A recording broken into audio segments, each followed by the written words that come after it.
സാധാരണഗതി വിശദീകരണം ആവശ്യമില്ലാത്ത വിധം യാഥാർത്ഥ്യം കണ്ടാൽ തന്നെ ഏതൊരാൾക്കും ബോധ്യമാകും.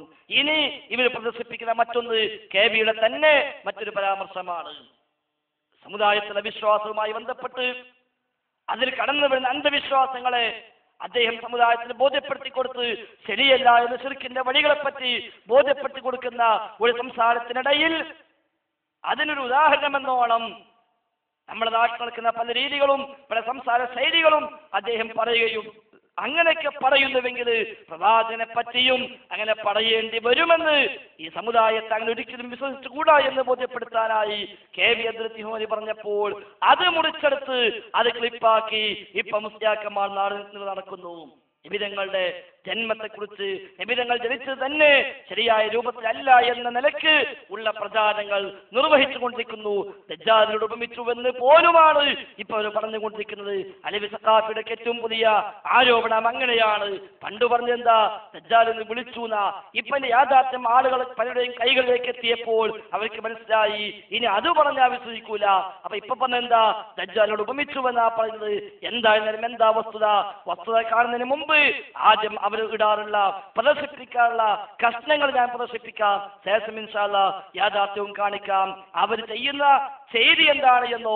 കെ.വിയുടെ ഒരു പ്രസംഗം, ആ പ്രസംഗത്തിന് ഒരു 3-3.5 മിനിറ്റുള്ള ഒരു പ്രസംഗം. ആ 3.5 മിനിറ്റിൽ നിന്ന് ആദ്യത്തെ 1 മിനിറ്റോളം അവരങ്ങ് ഒഴിവാക്കി. പിന്നെയുള്ള ഒരു 1/4 മിനിറ്റ് അതെടുത്തു. പിന്നെയുള്ള ഒരു 1/2 മിനിറ്റ് ഒഴിവാക്കി. പിന്നെയുള്ള 1 മിനിറ്റ് എടുത്തു. എന്നിട്ട് ഈ ഇടയ്ക്കുള്ള കഷ്ണം ഒഴിവാക്കിയിട്ട് മറ്റു 2 കഷ്ണങ്ങളും കൂടെ ഒന്നാക്കി ചേർത്ത് ഒറ്റ കഷ്ണമാക്കി ഒറ്റ ക്ലിപ്പിട്ട് അവർ നാടിനെ പ്രചരിപ്പിച്ചു. ആദ്യം ചെയ്ത് അങ്ങനെയാണ്. ആ ഒന്നാമത്തെ കഷ്ണം നമ്മളാണ് എന്ത് പറയും, ചെക്കന്റെ വയറ്റിൽ ഊറിയപ്പോഴേക്കും തണ്ട തെറിച്ചുപോയി. അവിടുന്ന് തന്നെ തുടങ്ങാം. പിന്നെ 6 വയസ്സായപ്പോഴേക്കും ഉമ്മയും പോയി, ഉമ്മയും ബാപ്പിയും പോയി. പിന്നെ തൊടുന്നോലൊക്കെ അബ്ദുൽ മുത്തലിബും പോയി, അബൂതാലിബും പോയി. ആരൊക്കെ സംരക്ഷിക്കാൻ വരുന്നോ, കഫാലത്ത് ആരേറ്റെടുക്കുന്നോ ഓലൊക്കെ മരിക്കുകയാണ്. സത്യത്തിൽ നിങ്ങൾ അഷ്റഫുൽ ഖൽഖ് റസൂലുള്ളാഹി എന്നല്ല പറയാ അറിഞ്ഞാല്. ഇതാ ആളില്ലേ കണ്ടോ, ഇതാണ് ഒന്നാമത്തെ കഷ്ണം. എന്നിട്ട് ഇതിലേക്ക് അവർ കൂട്ടിച്ചേർക്കാനുള്ള രണ്ടാമത്തെ കഷ്ണമുണ്ട്. ആ കഷ്ണം വേറെയായിട്ട് നിങ്ങൾക്ക് കാണാം. അത് വേറിട്ട് നിങ്ങൾ കാണുക, ശ്രദ്ധിക്കുക. നിങ്ങൾ ആ ദജ്ജാലുണ്ടല്ലോ, ഉണ്ടായതിന്റെ ശേഷമുള്ള പ്രശ്നം മുഴുവൻ പറയാറില്ല, ഉള്ളിലുണ്ട്.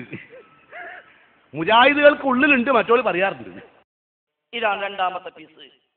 ഇത് രണ്ടിന്റെയും ഇടയ്ക്ക് നിന്ന് ഒരു 1/2 മിനിറ്റ് മുറിച്ചൊഴിവാക്കിയിട്ടുണ്ട്. എന്നിട്ട് സമർത്ഥമായി ഇത് രണ്ടും കൂടെ കൂട്ടിച്ചേർത്ത് ഒറ്റ കഷ്ണമാക്കി അവതരിപ്പിക്കുക. അപ്പൊ കേൾക്കുന്നവർക്ക് എന്ത് തോന്നും? ഈ വിളി ദജ്ജാൽ എന്ന പദപ്രയോഗം അത് കെ.വി നടത്തിയത് ഇവര് പറയുന്ന രൂപത്തിൽ തന്നെയാണ് എന്ന് കേൾക്കുന്ന ഒരാൾക്ക് തോന്നിപ്പിക്കാൻ വേണ്ടി ഈ നീചമായ ഈ രീതിയാണ് അവർ സ്വീകരിച്ചു കൊണ്ടിരിക്കുന്നത്. ഞാൻ നേരത്തെ പറഞ്ഞല്ലോ, പേരോട് മുസ്ലിം പറഞ്ഞ് കേൾപ്പിച്ചുവല്ലോ. അപ്പുറം കക്കുക ഇപ്പുറം കക്കുക, ഇതിലെന്താ കണ്ടോ ഇവിടെ ഇങ്ങനെ പറയുന്നുവെന്ന് പറയുക. ആ പണിയാണ് ഇപ്പൊ സാക്ഷാൽ പേരോട് മുസ്ലിം അടക്കമുള്ള മുസ്ലിയാക്കന്മാർ ചെയ്തുകൊണ്ടിരിക്കുന്നത്. ഇനി എന്താ യാഥാർത്ഥ്യം? ആ ഇടക്ക് അവര് മുറിച്ചുപോയ കഷ്ണമടക്കം ഒരു 2-3 മിനിറ്റ് തികച്ച് കെ.വിയുടെ ആ പ്രസംഗം നിങ്ങൾക്ക് ശ്രദ്ധിക്കാം. എന്നിട്ട് നിങ്ങൾ തീരുമാനിക്കുക, ഇതിൽ നബി ആക്ഷേപിക്കാനാണോ, നബിയെപ്പറ്റി മോശമായ പദപ്രയോഗം നിർവഹിക്കാനാണോ എന്ന് നിങ്ങൾ തീരുമാനിക്കുക.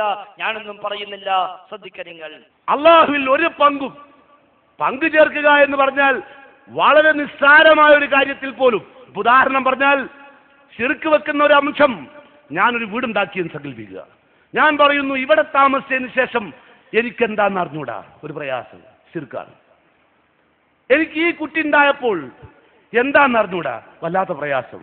മറ്റേ കുട്ടി ഉണ്ടായപ്പോൾ എന്താന്ന് അറിഞ്ഞൂടാ, വലിയ സന്തോഷം.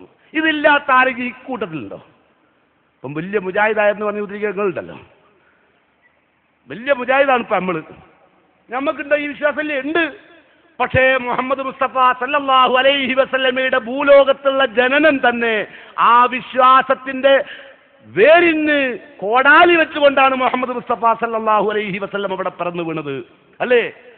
പ്രസവിക്കുന്നതിന് 2 മാസം മുമ്പ് തന്നെ ഭൂതലം വിട്ടുപിരിഞ്ഞു പിതാവ്.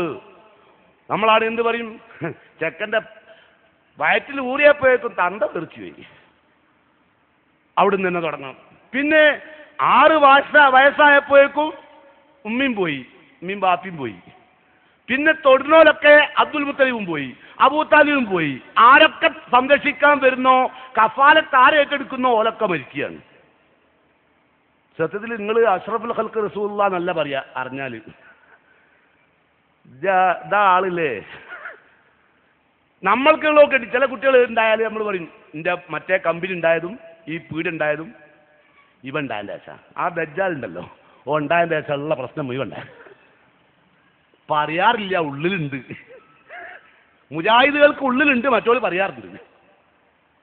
മുജാഹിദാന്ന് പറഞ്ഞു നടക്കുന്ന ആളുകളുടെ ഉള്ളിലുണ്ട്.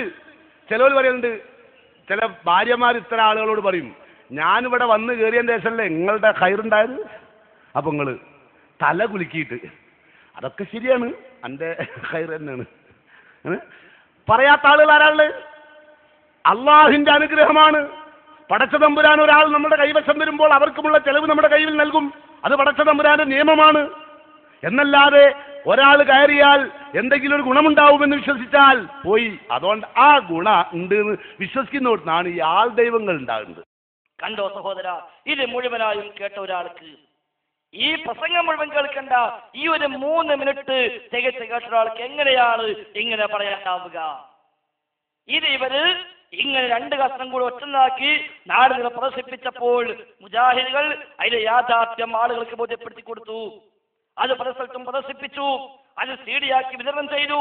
ഇപ്പൊ അവർക്ക് മനസ്സിലായി ഇനി ഒരിക്കലും ആ നിലക്ക് കളിപ്പിട്ടാല് ആളുകൾ നമ്മളെ വിടൂല.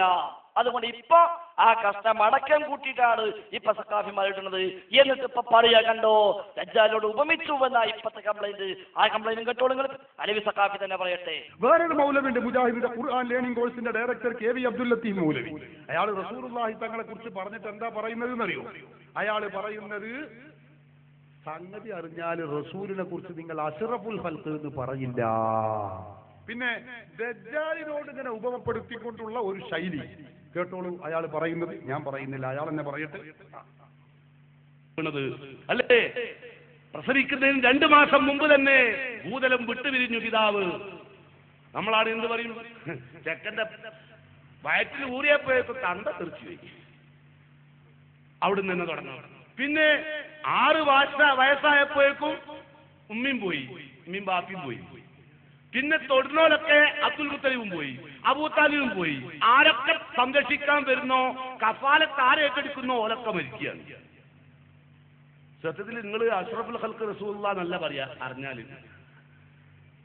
ഇതാ ആളില്ലേ നമ്മൾക്കുള്ളതൊക്കെ ചില കുട്ടികൾ ഉണ്ടായാലും നമ്മൾ പറയും എൻ്റെ മറ്റേ കമ്പനി ഉണ്ടായതും ഈ പീടുണ്ടായതും ഇവ ഉണ്ടായതിൻ്റെ ശേഷം. ആ ദജ്ജാലുണ്ടല്ലോ ഓ ഉണ്ടായതിൻ്റെ ശേഷമുള്ള പ്രശ്നം മുഴുവൻ ഉണ്ടായത് പറയാറില്ല, ഉള്ളിലുണ്ട്. മുജാഹിദുകൾക്ക് ഉള്ളിലുണ്ട്, മുജാഹിദുകൾക്ക് ഉള്ളിലുണ്ട്. ശരി തന്നെ, ഉള്ളിൽ മാത്രമല്ല ചില ആൾക്കാർ പറയാറുമുണ്ട്. അതാണ് ഇപ്പൊ നമ്മൾ കാണുന്നത്. ആരംഭ റസൂലിനെ കുറിച്ചാണ് ഈ മൗലവി പറയുന്നത്. ഏറ്റവും പുതിയ പ്രസംഗാത്മത്. അപ്പൊ ഏറ്റവും പുതിയ പ്രസംഗത്തിന് ഇപ്പൊ നമ്പർ മാറ്റി. കാരണം മറ്റു ആളുകൾ വിശ്വസിക്കൂല. അപ്പൊ നമ്പർ മാറ്റി, എന്നിട്ട് എന്താക്കി, ദജ്ജാലോട് ഉപമിച്ചു എന്നാക്കി മാറ്റി. എന്നിട്ട് അതിന്റെ പേരിന് സമുദായത്തിന്റെ മുമ്പിൽ മുതലക്കണ്ണീരൊഴുക്കി നബിയോട് സ്നേഹമുള്ളവർ തങ്ങളാണ് എന്ന് വെളുത്തി തീർത്ത് ഇവർക്ക് നബിയോട് സ്നേഹമില്ല, നബി ആക്ഷേപിക്കുന്നവരാണ്, നബിയെ കൊച്ചാക്കുന്നവരാണ് എന്ന് പറഞ്ഞുകൊണ്ട് ഇവരെന്ത് ചെയ്യാ, ജനങ്ങളിൽ നിന്ന് പണം പിടുങ്ങാനുള്ള, ചൂഷണം നിർവഹിക്കാനുള്ള ഈ രീതി എന്നല്ലാതെ മറ്റെന്താ അതേ കുറിച്ച് പറയാവുന്നത്?